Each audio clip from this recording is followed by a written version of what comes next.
ینیچری‌ها، یعنی رایلر، نیروی نخبه‌ای پیاده‌نظام امپراتوری عثمانی بودند که از قرن 14 تا اوایل قرن 19 نقش بسیار مهمی داشتند. کلمه ینیچری به معنی سرباز جدید یا سپاه تازه هست.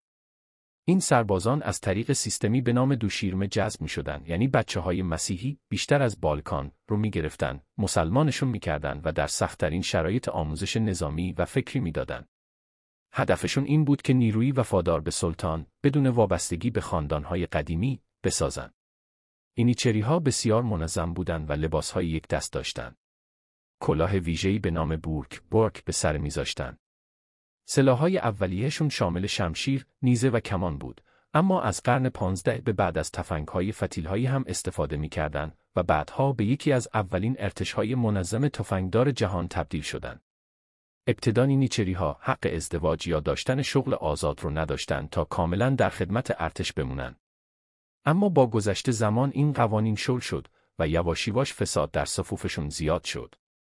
در قرون 17 و 18 میلادی قدرت سیاسی زیادی گرفتند و گاهی حتی در تعیین یا برکناری سلطان‌ها نقش داشتند. این باعث شد خطرناک بشن و به جای خدمت دنبال منافع خودشون باشن. در نهایت سلطان محمود دوم تصمیم گرفت این نیروی مشکل ساز رو منحل کنه. در سال 1826 طی رویدادی به نام واقعی خیریه، ینیچری‌ها سرکوب شدند و این سپاه برای همیشه از بین رفت.